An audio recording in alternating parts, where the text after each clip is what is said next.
Hello hi everyone, कैसे हैं आप सभी को? Good evening. मैं हूं सुशीला और आज से एक बार आप सभी का लर्न अ मोमेंट चैनल पर स्वागत है। और आज हम एक नया टॉपिक डिस्कस करेंगे और नए टॉपिक का नाम है प्रधानमंत्री, प्राइम मिनिस्टर। लास्ट क्लास में हम लोगों ने वाइस प्रेसिडेंट, प्रेसिडेंट के बारे में डिस्कस कर चुके हैं और आप अगर क्लास नहीं देखे हैं तो आप लर्न अ मोमेंट चैनल पर जाके देख सकते हैं और वहाँ से इम्पोर्टेंट जानकारी ले सकते हैं। आने वाले एग्जाम्स के लिए बहुत इंपॉर्टेंट है। इसमें एग्जाम्स में क्वेश्चंस पूछे जाते हैं, चाहे वो आईएएस हो या पीसीएस हो या फिर यूजीसी नेट, जो भी बच्चे पॉलिटिकल साइंस से तैयारी कर रहे हैं, या फिर वनडे एग्जाम्स में भी बहुत सारे इंडियन पॉलिटिक्स से कभी क्वेश्चन ऐसा हुआ ही नहीं है क्वेश्चन पूछे ना जाए। तो जब क्वेश्चन आना ही है तो हमें चीज़ों को तैयार करते चलना है। तो इसी के साथ प्रधानमंत्री से संबंधित जो भी अनुच्छेद हैं, जो फैक्ट हैं, सभी को कवर करेंगे, सभी को डिस्कस करेंगे। तो प्रधानमंत्री का अभी जो संघीय कार्यपालिका के बारे में डिस्कस किया जा रहा है, यानी 52 अनुच्छेद से लेके 78 तक जो भी प्रोविजंस थे इसमें संघीय कार्यपालिका, इसमें राष्ट्रपति, प्रेसिडेंट यानी वाइस प्रेसिडेंट और मंत्रिपरिषद, मंत्री और महान्यायवादी, ये सभी इसमें शामिल होते हैं। तो आई होप अच्छे से समझेंगे और आने वाले एग्जाम्स के लिए अपने आप को प्रिपेयर भी करेंगे और कुछ नया भी सीखेंगे। तो इसमें प्रधानमंत्री से संबंधित अगर हम आज व्यवस्था पढ़ेंगे तो इसमें सबसे पहले ये समझ लें कि भारतीय संविधान में संसदीय प्रणाली व्यवस्था की बात की गई है। संसदीय व्यवस्था, तो संसदीय व्यवस्था की बात करें, संसदीय व्यवस्था, संसदीय व्यवस्था का संबंध क्या है इसमें? देखिए, संसद, लास्ट क्लास में भी हम लोगों ने डिस्कस किया था कि संसद 3 भागों से मिलकर बना है, लोकसभा, राज्यसभा और प्रेसिडेंट।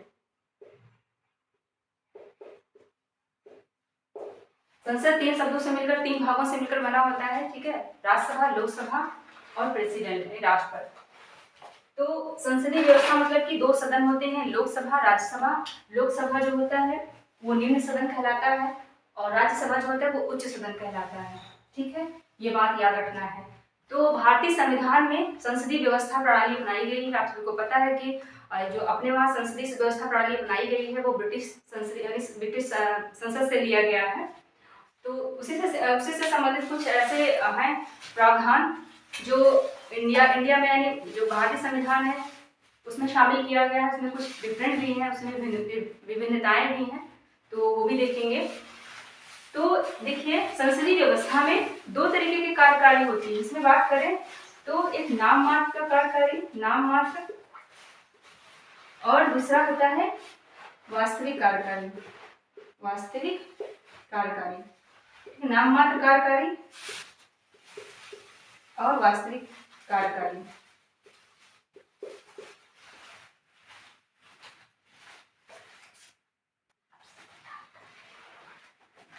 ठीक है, तो संसदीय व्यवस्था प्रणाली में 2 कार्यकारी यानी वास्तविक कार्यकारी अथॉरिटी काम करती है। इसमें देखिए, नाम मात्र की जो पावर होती है वो राष्ट्रपति के नाम से होती है, राष्ट्रपति के पास होती है कार्यकारी औपचारिक रूप से। और अगर बात करें वास्तविक कार्यकारी जो पावर है, सबकी अथॉरिटी किसके पास होती है? प्रधानमंत्री के पास होती है, पीएम के पास होती है। तो इसमें एक चीज याद रखना है, यानी राष्ट्रपति जो होता है वो राष्ट्र का प्रमुख होता है। राष्ट्र, या फिर इसको जब हम इंडियन पॉलिटी की बात करते हैं तो राज्य का प्रमुख होता है, ठीक, राष्ट्र का प्रमुख होता है, राज्य का प्रमुख होता है। और जो प्रधानमंत्री होता है वो सरकार का प्रमुख होता है, सरकार का प्रमुख होता है।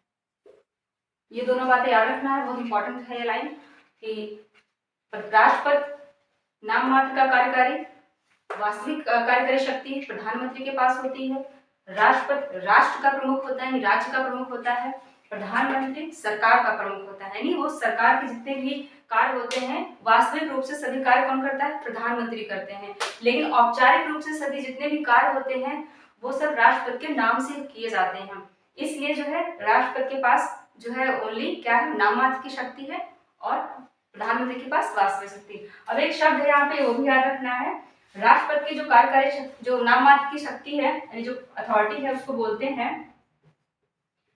D jure executive. और जो वास्तविक कार्यकारी जो प्रधानमंत्री की शक्ति उसको बोलते हैं de facto facto executive authority को बोल सकते हैं इसको, या फिर एग्जीक्यूटिव कार्यकारी जो शक्ति पावर है वो इसको डी फैक्टो एग्जीक्यूटिव के नाम से भी जाना जाता है, और जो राष्ट्रपति है वो डी यूरे एग्जीक्यूटिव के नाम से भी जाना जाता है। ये दोनों शब्द भी याद रखना है। आई होप कभी एग्जाम में अगर आ जाए ये वर्ड तो हमें पता होना चाहिए कि इसका मतलब क्या है। ठीक है, तो आई होप इतनी बात क्लियर हो गई होगी। अब आगे बात करते हैं।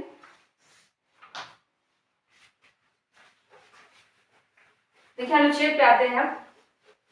क्या है अनुच्छेद 74 आर्टिकल क्या कहता है? तो 74 आर्टिकल कहता है कि राष्ट्रपति की सहायता के लिए एक मंत्रि परिषद होगी। यहाँ पे क्या है? राष्ट्रपति की सहायता के लिए, राष्ट्रपति की सहायता के लिए, सहायता या परामर्श के लिए, या परामर्श के लिए एक मंत्रि परिषद होगी। मंत्रि परिषद को कह सकते हैं CON मंत्रि परिषद या CON काउंसिल ऑफ मिनिस्टर। ठीक है, एक मंत्रि परिषद होगी, यानी राष्ट्रपति की सहायता के लिए या परामर्श के लिए एक मंत्रि परिषद होगी। तो ये किसमें कहा गया? अनुच्छेद 74 आर्टिकल में इसका मेंशन किया गया है कि राष्ट्रपति की सहायता के लिए, राष्ट्रपति के परामर्श के लिए एक मंत्रि परिषद होगी। अगर मंत्रि परिषद का जब नाम आता है तो मंत्रि परिषद हमें ये भी पता होना चाहिए कि मंत्रि परिषद में कैसे कैसे कौन कौन से मिनिस्टर होते हैं, कौन कौन से मंत्री होते हैं। देखिए इसमें तीन तरीके के मंत्री होते हैं। एक तो कैबिनेट, दूसरे होते हैं राज्य मंत्री, चौथे होते हैं उप मंत्री। ठीक है, तो ये तीनों मिला करके ही हमारा बनता है मंत्रि परिषद, यानी काउंसिल ऑफ मिनिस्टर। तीनों तरीके के मंत्री को, यानी तीनों लोगों को सम्मिलित रूप से बोला जाता है मंत्रि परिषद। अब हम जब कैबिनेट मंत्री की बात करते हैं तो इनको एक और शब्द नाम दिया जाता है मंत्रिमंडल। मंत्रिमंडल भी कहा जाता है ओनली कैबिनेट मंत्री को। अब देखिए कैबिनेट मंत्री जो होते हैं वो उनका जो मुख्य ऐसे कुछ प्रमुख मंत्रालय होते हैं, जैसे कि रक्षा हो गए, सुरक्षा हो गया और विदेश मंत्रालय। ठीक है, ये ऐसे मंत्रालय हैं जो प्रमुख रूप से जिनका उनके लिए स्पेशली अलग कार्यकारी मतलब उनकी पद्धति होती है। पद्धति नहीं कह सकते हैं कि एक तरीके से उनका एक प्रमुख होता है जिनके लिए अलग से जो है बहुत ही प्रमुखता से कार्य किया जाता है। तो ये कैबिनेट मंत्री में, इसमें अगर हम केवल कैबिनेट मंत्री की बात करें तो उसमें मंत्रिमंडल शब्द आता है, यानी जो जितने भी उसमें मंत्री होते हैं कैबिनेट के स्तर के वो उनको मंत्रिमंडल भी कहा जाता है। दूसरी बात राज्य मंत्री ऐसे होते हैं वो कैबिनेट मंत्री की या तो इनको फिर स्वतंत्र प्रभार दिया जाता है या तो इन्हें स्वतंत्र प्रभार दिया जाता है,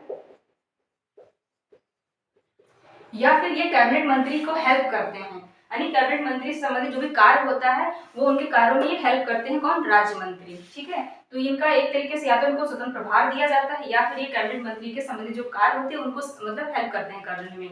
अब आता है उप मंत्री। तो उप मंत्री जो होते हैं वो राज्य मंत्री को हेल्प कर सकते हैं या फिर वो कैबिनेट मंत्री को भी हेल्प करते हैं। एक तरीके से इनकी हेल्प ली जाती है, जिससे कार्य ज्यादा होता है, जब विस्तृत होता है तो सुरक्षा व्यवस्था को व्यवस्थित संचार रूप से चलाने के लिए उप मंत्री की हेल्प की जाती है।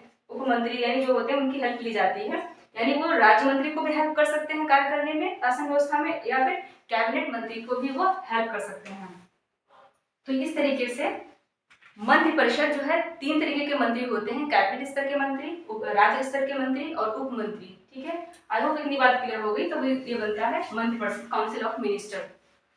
तो इसमें प्रेजेंट टाइम में जो मंत्रि परिषद है उसमें कितने मेंबर हैं? 77 मेंबर हैं, ये भी याद रखना है लास्ट टाइम।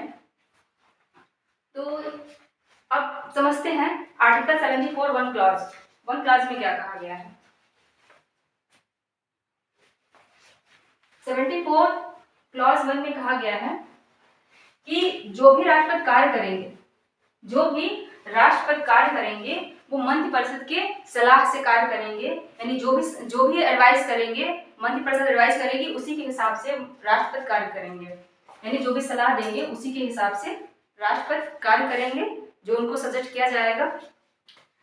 और और इसमें कहा गया 74(2) क्लॉज में, इसमें ये कहा गया है कि जो भी मंत्री के द्वारा जो भी सलाह दी जाएगी, ठीक है, इसमें कहा गया है मंत्रिपरिषद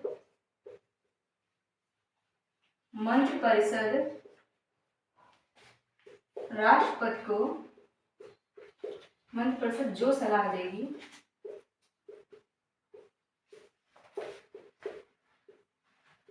उसी के अकॉर्डिंग, उसी के अनुसार कार्य करना होगा। ठीक है, इतना बात रखें कि उसी के अनुसार कार्य करना होगा।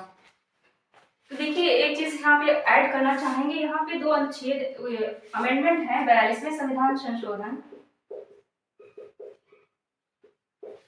1976 में जब अमेंडमेंट हुआ था, तो देखिए पहले ऐसा था कि एक संविधान में जो प्रावधान किया गया है कि राष्ट्रपति को सलाह देने के लिए या उनके हेल्प करने के लिए, सहायता करने के लिए एक मंत्रिपरिषद होगी, लेकिन वहां पे ये स्पष्ट नहीं था कि क्या वो जो सलाह है वो क्या राष्ट्रपति के लिए बाध्यकारी होगी या नहीं बाध्यकारी होगी। इस बारे में वहां पे थोड़ी सी अस्पष्टता थी, यानी अनक्लियरिटी थी। तो इसी क्लियरिटी को मतलब इसी डाउट को क्लियर करने के लिए 72 अमेंडमेंट, कॉन्स्टिट्यूशन अमेंडमेंट 1976 में एक प्रोविजंस किया गया। तो इसमें ये जो है जो मंत्रिपरिषद की जो सलाह है वो राष्ट्रपति के लिए वो बाध्यकारी बना दी गई। क्या बना दी गई कि वो बिना सलाह से वो काम नहीं करेंगे। तो यहाँ पे बाध्यकारी बना दिया गया, यानी राष्ट्रपति को मंत्रिपरिषद की सलाह माननी ही होगी, उसी के अनुसार कार्य करना होगा। तो यहाँ पे ये ऐड कर दिया गया, जो पहले क्लियर नहीं था, स्पष्टता नहीं थी, उसी को स्पष्ट किया गया। दूसरा आता है 44वें संविधान संशोधन। 44वें संविधान, यहाँ पे 44वें संविधान संशोधन 1978 में, इसमें क्या संशोधन किया गया, इसमें ये संशोधन किया गया कि जो राष्ट्रपति अगर कोई कार्य है, कोई विधेयक है, क्या उसको पुनर्विचार के लिए वापस भेज सकता है मंत्रिपरिषद के पास या नहीं भेज सकता है। तो देखिए इसमें ये चीज किया गया कि पहली बार में तो पहली बार में राष्ट्रपति को यह अधिकार है कि वो पुनर्विचार के लिए उस विधेयक को या कार्य को वापस मंत्रिपरिषद के पास पुनः भेज सकता है। लेकिन अगर वही विधेयक या जो कार्य है उसको फिर से सजेस्ट करे मंत्रिपरिषद राष्ट्रपति के पास कि उसे सजेस्ट दे, यानी दोबारा उसके पास विधेयक भेजा जाए या फिर जो भी कार्य करने के लिए भेजा जाए, तो उसे वापस फिर पूरा सहमति देनी ही पड़ती है। यानी पुनर्विचार के लिए एक बार भेज सकता है, लेकिन दोबारा अगर फिर से मंत्रिपरिषद वही अगर कार्य राष्ट्रपति के पास भेजी जाती है तो फिर राष्ट्रपति को वो सहमति देनी ही पड़ेगी। तो यहाँ पे दोबारा वाले में उनको बाध्य हो जाता है, यानी पहले में पुनर्विचार के लिए वापस कर सकते हैं, दोबारा में उनको साइन करना ही पड़ेगा। तो ये दोनों में अंतर है कि दोनों में अंतर क्या है, दोनों जो है इसी से संबंधित है कि मंत्रिपरिषद से संबंधित कि सलाह के बारे में इम्पोर्टेंट है या नहीं है। तो ये दोनों याद रखना है। आई होप अच्छे से ये आगे के लिए जानकारी और इम्पोर्टेंट रहेगी। अब देखिए इसी में देखते हैं 72 में क्या है, यानी 74(2) क्लॉज में, इसमें कहा गया है जो भी सलाह दी जाएगी, यानी जो भी सलाह मंत्रिपरिषद के द्वारा राष्ट्रपति को दी जाएगी, जो भी सलाह मंत्रिपरिषद के द्वारा राष्ट्रपति को दी जाएगी, उसकी किसी भी अदालत में जांच नहीं की जा सकती। किसी भी अदालत में जांच नहीं की जा सकती। तो ये बात याद रखना है, बहुत इंपॉर्टेंट है, नहीं की जा सकती। यानी जो भी सलाह देंगे मंत्रिपरिषद, जो भी सलाह देंगे राष्ट्रपति को, ठीक है, उसकी जांच किसी भी न्यायालय में या किसी भी अदालत में नहीं की जा सकती है। तो आई होप इतनी बात याद रखनी है।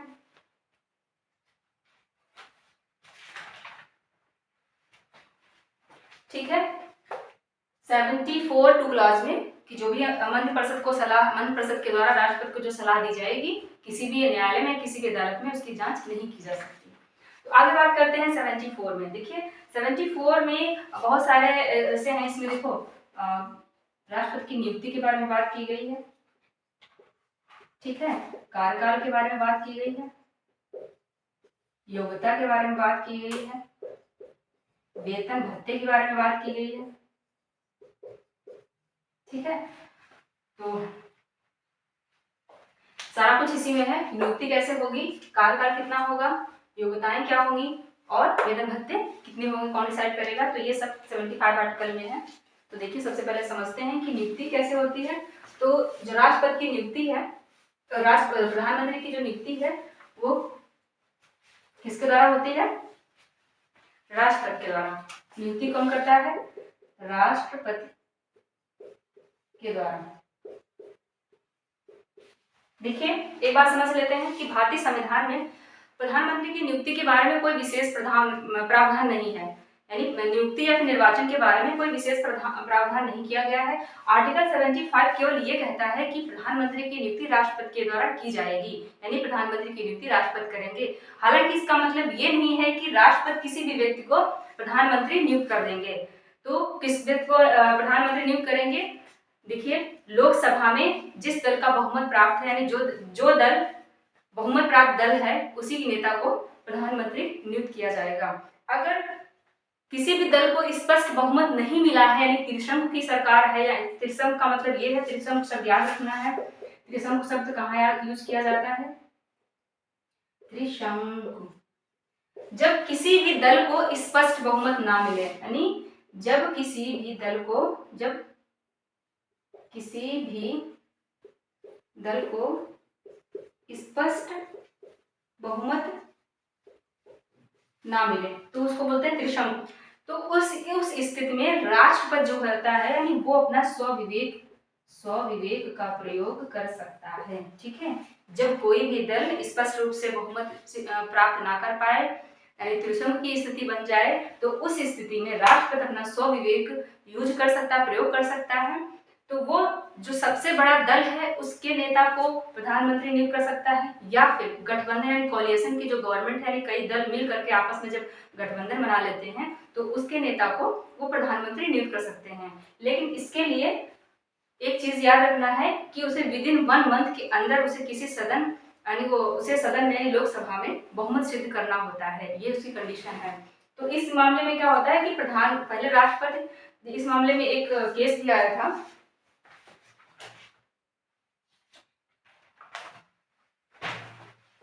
1980 में, इसको भी समझते चलिए। 1980 में दिल्ली सुप्रीम कोर्ट ने एक निर्णय दिया था 1980 में। इसमें ये था कि जब स्वविवेक की बात आती है, जब कोई भी दल स्पष्ट रूप से किसी भी दल का बहुमत ना हो, तो उस स्थिति में जब राष्ट्रपति अपना स्वविवेक यूज करता है, तो उसमें 1980 में दिल्ली सुप्रीम कोर्ट ने ये निर्णय दिया था। ये मतलब कहा था कि संविधान में ये आवश्यक नहीं है कि किसी भी व्यक्ति को कि पहले बहुमत प्राप्त करने के लिए कहा जाए, यानी उन्होंने कहा, यानी दिल्ली हाई कोर्ट ने कहा कि पहले व्यक्ति को प्रधानमंत्री नियुक्त कर दिया जाए, उसके बाद में उसको लोकसभा में यानी सदन में बहुमत सिद्ध करने के लिए कहा जाए।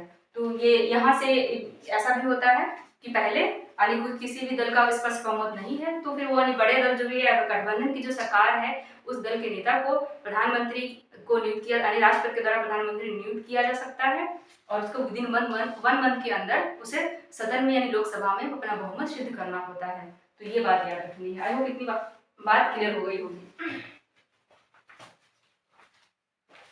अब आगे चलते हैं, कार्यकाल की बात करें तो देखिए प्रधानमंत्री का जो कार्यकाल है, कार्यकाल के बारे में कोई स्पष्ट रूप से नहीं है। अमूमन हाँ आमतौर पर 5 साल का कार्यकाल माना जाता है, ठीक है, कि कार्यकाल जो है, कार्यकाल 5 वर्ष का माना जाता है। हालांकि कोई स्पष्ट इसके बारे में कोई प्रावधान नहीं है, क्योंकि प्रधानमंत्री तभी तक प्रधानमंत्री रह सकता है, यानी कोई व्यक्ति प्रधानमंत्री तभी तक रह सकता है जब तक उसका लोकसभा में बहुमत से यानी विश्वास पात्र वो है, यानी इसी तरीके से जब तक लोकसभा में स्पष्ट उसका बहुमत सिद्ध है, बहुमत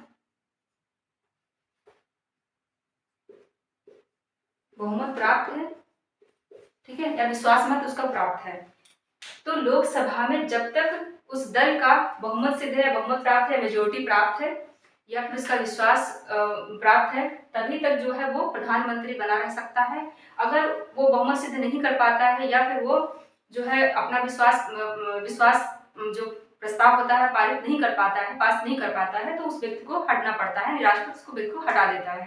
तो ये चीज है। अमूमन तो बात की गई है कि कार्यकाल 5 वर्ष होगा, लेकिन कार्यकाल 5 वर्ष होगा इसके बारे में कोई निश्चित प्रावधान नहीं किया गया है। ये क्योंकि बात आती है लोकसभा में बहुमत प्राप्त करने की बात, तो ये चीजें याद रखनी है।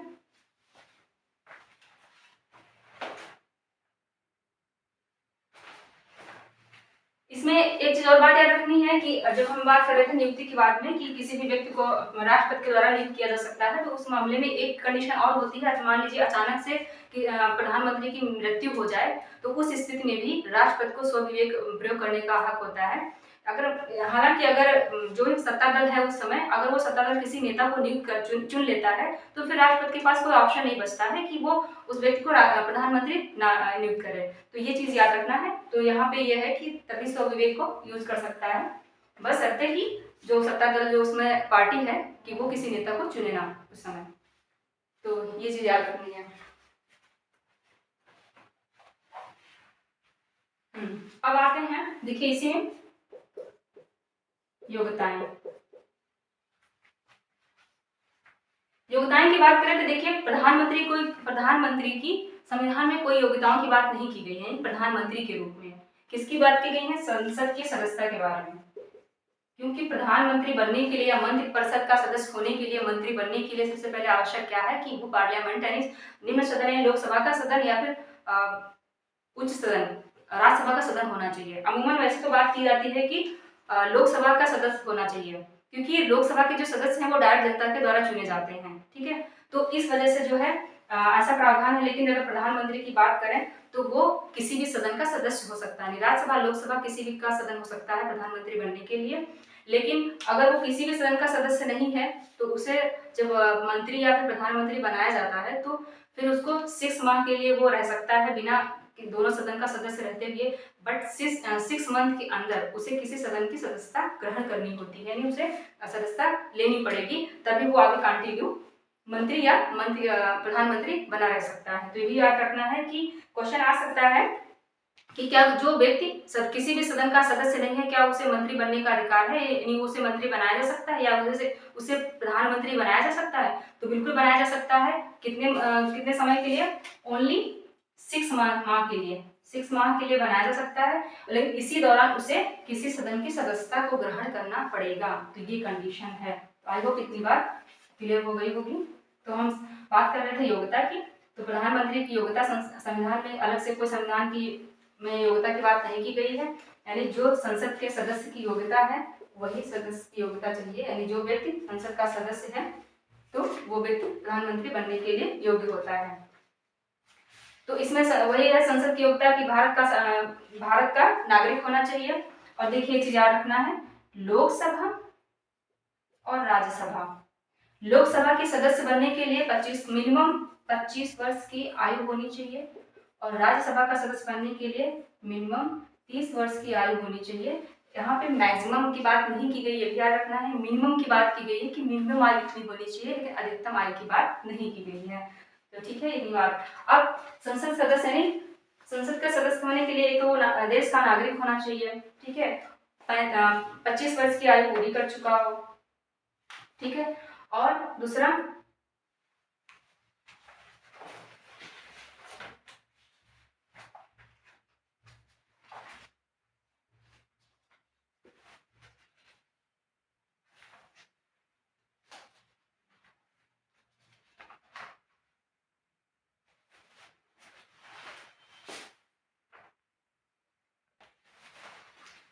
तो देश का नागरिक होना चाहिए, यानी लोकसभा सदस्य बनने के लिए 25 वर्ष की आयु पूरी कर चुका हो, वो पागल या दिवालिया ना हो, ठीक है, और वो लाभ के पद पे ना हो। तो ये जो संसद की सदस्यता से संबंधित जो योग्यताएं हैं वही जो है सेम है, यानी जो अगर संसद का सदस्यता की योग्यताएं को जो फुलफिल करता है तो वो प्रधानमंत्री या मंत्री भी बन सकता है।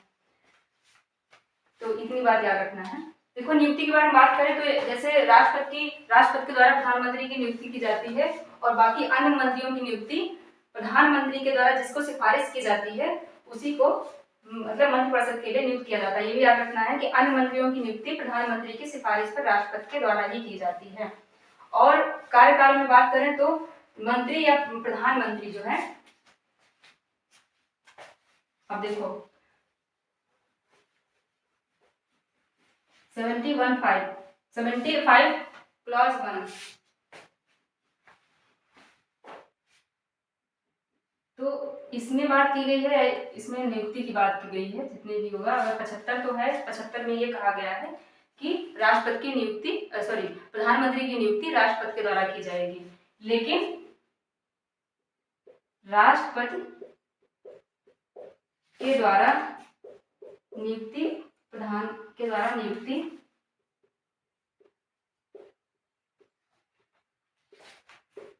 पीएम की या अन्य मंत्रियों की नियुक्ति राष्ट्रपति के द्वारा ही की जाती है। अन्य मंत्रियों की नियुक्ति कैसे कि प्रधानमंत्री जिसकी सिफारिश करेगा, यानी प्रधानमंत्री की सिफारिश पर अन्य मंत्रियों की नियुक्ति राष्ट्रपति के द्वारा की जाती है। ठीक है, ये भी बात याद रखना है। यानी प्रधानमंत्री जिसको सजेस्ट करेंगे, सिफारिश करेंगे, जिसके लिए राष्ट्रपति उन्हीं मंत्री को मंत्रिपरिषद के लिए नियुक्त करेंगे, तो ये बात याद रखना है। और वो राष्ट्रपति के प्रसाद पर्यंत कार्यकाल रहते हैं, यानी प्रसाद पर्यंत पद पर बने रहते हैं। इसका मतलब ये नहीं है कि राष्ट्रपति जब चाहे तो इनको हटा सकता है। ठीक है, इसका मतलब ये नहीं है। अभी जैसे हम लोगों ने समझा कि तब तक बने रहेंगे जब तक कि उनका लोकसभा में विश्वास मत हासिल है, यानी उनकी मेजोरिटी बनी हुई है। यानी इच्छा अनुसार, यहाँ पे अगर प्रसाद पर्यंत की बात करें, इसको डिफाइन करें तो ये बात है during the pleaser of the president, यानी राष्ट्रपति की इच्छा के अनुसार वो पद पर बने रहेंगे, बस उनका बहुमत लोकसभा में बना रहे। तो ये बात याद रखना है।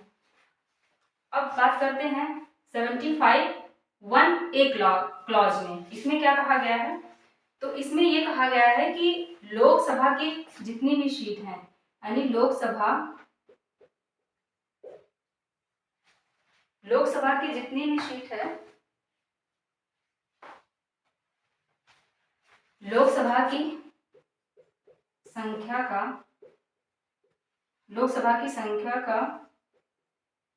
15% मंत्रिपरिषद होना चाहिए। 15% मतलब कि जो मंत्रिपरिषद का आकार है, मंत्रिपरिषद का आकार लोकसभा की संख्या का 15% से अधिक नहीं होना चाहिए। इसमें पीएम भी इन्वॉल्व होता है, याद सही से समझना है। 75(1) क्लॉज 1 यानी ए में कहा गया है कि जो मंत्रिपरिषद का आकार है वो लोकसभा की जनसंख्या का 15% से अधिक नहीं होगा। ठीक है, और इसको कब ऐड किया गया, इसको ऐड किया गया 91 कॉन्स्टिट्यूशन यानी संशोधन 2003 में इसको ऐड किया गया था। ठीक है, कि जो भी मंत्रिपरिषद बनेगी, जिसका गठन होगा, मंत्रिपरिषद का जो आकार है वो लोकसभा की जनसंख्या का 15% से अधिक नहीं होना चाहिए। इसमें प्राइम मिनिस्टर भी इन्वॉल्व होता है, शामिल होता है। तो ये बात याद रखना है। इसको कब जोड़ा गया, 91 कॉन्स्टिट्यूशन अमेंडमेंट 2003 में इसको जोड़ा गया था। तो ये भी बात याद रखना है। अब आगे देखते हैं 75(2) क्लॉज में। तो 75(2) क्लॉज में इसमें प्रसाद पर्यंत की बात की गई है, जो हम यहाँ पे बात किए हैं। ठीक है, यहाँ पे नियुक्ति की बात की गई है, लेकिन यहाँ पे ये प्रसाद पर्यंत की बात की गई है। यानी पद पर प्रधानमंत्री या जो अन्य मंत्री हैं वो अपने पद पर कब तक बने रहेंगे, तो वो यानी राष्ट्रपति के इच्छा के अनुसार प्रसाद पर्यंत बने रहेंगे। तो ये यहाँ पे ऐड करना है, इसको मैं यहाँ पे लिख दे रही हूँ ताकि समझ में आए। तो प्रसाद पर्यंत की जो बात की गई है ना, वो 75(2) क्लॉज में बात की गई है, और 71 में नियुक्ति की बात की गई है। ठीक है, यानी वो कब तक बने रहेंगे, तो वो 75(2) क्लॉज में बात की गई है, और नियुक्ति के बाद 71 क्लॉज में बात की गई है कि जो मंत्री की नियुक्ति और राष्ट्रपति की नियुक्ति, प्रधानमंत्री की नियुक्ति की बात की गई है। अब 75(3) क्लॉज में क्या कहा गया है, तो 75(3) क्लॉज में कहा गया है जो मंत्रिपरिषद है, मंत्रिपरिषद लोकसभा के प्रति सामूहिक सामूहिक उत्तरदायित्व कि जो भी मंत्रिपरिषद है वो किसके प्रति उत्तरदायी रहेगी? लोकसभा के प्रति उत्तरदायी रहेगी। वो क्वेश्चन बहुत इंपॉर्टेंट है, बहुत बार पूछा भी गया है, तो इसमें एक याद रखना है। देखिए अगर ऑप्शन में अगर संसद आ जाए, मान लीजिए अगर ऑप्शन में लोकसभा है ही नहीं, वहां पे ऑप्शन दिया है संसद कि मंत्रिपरिषद जो है वो संसद के प्रति उत्तरदायी रहती है। अगर लोकसभा ऑप्शन नहीं है तो एक बार आंसर इसका दिया जा सकता है संसद। अगर वहां पे लोकसभा ऑलरेडी है शब्द तो वहां पे संसद का शब्द गलत हो जाएगा, क्योंकि जो मंत्रिपरिषद है वो लोकसभा के प्रति उत्तरदायी सामूहिक रूप से उत्तरदायी होती है, ना कि संसद, यानी राज्यसभा का उसका कोई उत्तरदायी नहीं होता है। तो इसलिए याद रखना है कि यहाँ पे शब्द क्या है? लोकसभा के प्रति ही वो सामूहिक रूप से उत्तरदायी होते हैं, क्योंकि सभी व्यक्ति जो है मोस्टली कहाँ से होते हैं? सब लोकसभा नियम सदन से ही होते हैं। तो ये बात याद रखना है। अब बात करते हैं 75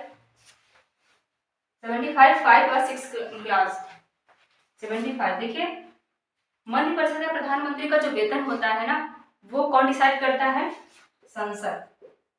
संसद समय समय पर विधि बनाकर मंत्रियों का, मंत्रिपरिषद यानी मंत्री का, प्रधानमंत्री का वेतन भत्ते, सब वेतन भत्ते डिसाइड करते हैं। वेतन भत्ते संसद के द्वारा बनाए जाते, डिसाइड किए जाते हैं। तो आई होप इतनी बात ये क्लियर हो गई होगी। इसको एक बार और हम रिवाइज करते हैं।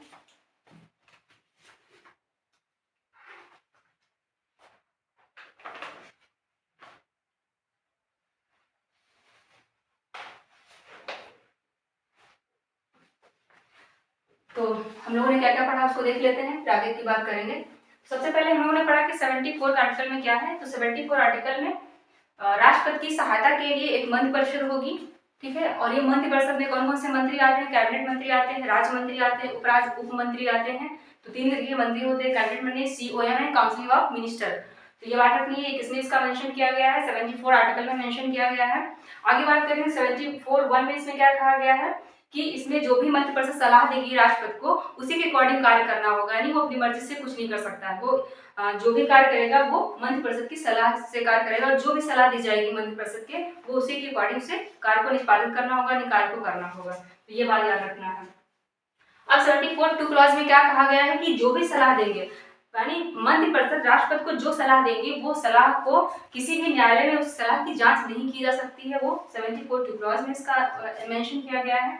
आगे की बात करें 74 आर्टिकल में, 74 आर्टिकल में ये ओनली ये कहा गया है, वैसे तो नियुक्ति के बारे में, निर्वाचन के बारे में संविधान में कोई स्पेसिफिक उसका कोई प्रावधान नहीं किया गया है, लेकिन 75 आर्टिकल में ये कहा गया है कि प्रधानमंत्री की नियुक्ति राष्ट्रपति के द्वारा की जाएगी। लेकिन राष्ट्रपति के द्वारा नियुक्ति किसी भी व्यक्ति को नहीं की जाएगी। ऐसा नहीं है कि राष्ट्रपति जिसको चाहे अपनी मर्जी से उसको प्रधानमंत्री नियुक्त कर दे। उसके लिए क्या चाहिए? लोकसभा में जो बहुमत प्राप्त दल के नेता को प्रधानमंत्री नियुक्त करेंगे। अगर किसी भी दल का स्पष्ट बहुमत प्राप्त नहीं है तो फिर वो क्या करेंगे कि जो भी बड़ा दल होगा उस दल के नेता को नियुक्त कर सकते हैं, या फिर जो गठबंधन की, कोalition की गवर्नमेंट है, उस दल के नेता को नियुक्त किया जा सकता है। हाँ, हालांकि विदिन 1 मंथ के अंदर उन्हें किसी भी वो लोकसभा में विश्वास मत प्राप्त करने के लिए वो कह सकता है, ठीक है। तो इसके बाद में बात करेंगे 75(1) क्लॉज में। 75(1) क्लॉज में यानी राष्ट्रपति के द्वारा प्रधानमंत्री की नियुक्ति की जाएगी, और अन्य मंत्रियों की जो नियुक्ति है वो प्रधानमंत्री की सिफारिश पर राष्ट्रपति के द्वारा नियुक्त किया जाएगा। तो ये बात याद रखनी है। फिर आता है 75(1)(a) क्लॉज। इसमें ये कहा गया है कि जो भी मंत्रिपरिषद का जो आकार, यानी यहाँ पे बात की गई है कि मंत्रिपरिषद का आकार कितना होगा। तो मंत्रिपरिषद का आकार लोकसभा की जितनी भी संख्या है उसकी 15% से अधिक नहीं होना चाहिए। इसको कब जोड़ा गया था? इसके 91 कॉन्स्टिट्यूशन अमेंडमेंट 2003 में इसको ऐड किया गया था। प्रधानमंत्री को मिला करके 15% से अधिक मंत्रिपरिषद का आकार नहीं होना चाहिए। तो ये बात याद रखनी है। फिर 75(2) क्लॉज में क्या कहा गया है कि इसमें जो भी मंत्री होंगे, जो भी प्रधानमंत्री हैं, वो राष्ट्रपति के प्रसाद पद पर बने रहेंगे। प्रसाद पद मतलब कि वो during the pleaser of the president, ठीक है, यानी राष्ट्रपति की इच्छा के अनुसार वो पद पर बने रहेंगे। इच्छा का मतलब ये नहीं है कि वो राष्ट्रपति किसी भी समय प्रधानमंत्री को हटा सकते हैं, यानी जब तक किसी भी दल का प्रधानमंत्री वो तब तक बना रहेगा जब तक कोई भी दल, जो भी बहुमत सत्ता में दल है, वो लोकसभा में अपना बहुमत सिद्ध किए हुए है, यानी मेजोरिटी प्राप्त किए हुए है, तब तक वो प्रधानमंत्री बना रह सकता है। फिर बात आती है 75(3) क्लास।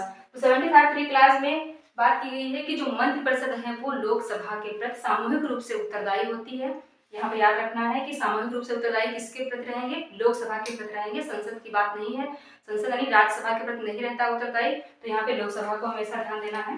ठीक है, और फिर आता है 75(5) और 6 क्लास में। तो इसमें जो भी मंत्रिपरिषद के जो मंत्री हैं, जो प्रधानमंत्री हैं, उनको वेतन और भत्ते की जो बात की गई वो संसद के द्वारा डिसाइड किया जाएगा। संसद के द्वारा विधि बनाकर जो है इनको वेतन दिया जाता है।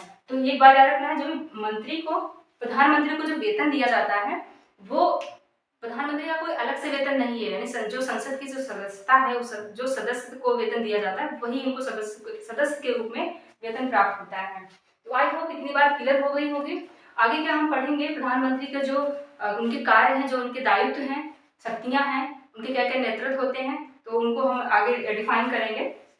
जैसा कि संसद के प्रति उनके दायित्व क्या है, राष्ट्र के प्रति उनके दायित्व क्या है, या मंत्रिपरिषद के उनके दायित्व क्या है, या अन्य शक्तियां उनकी क्या हैं, किसकी वो नियुक्ति करते हैं, किसके वो अध्यक्ष होते हैं। तो इन सभी चीज़ों के बारे में नेक्स्ट हम वीडियो में इसके बारे में डिस्कस करेंगे। आई होप ये क्लास आपको बहुत अच्छी लगेगी और आपको आगे के लिए प्रिपेयर भी करेगी। तो फिर मिलते हैं नेक्स्ट क्लास में। सभी को देखने के लिए धन्यवाद। नमस्कार।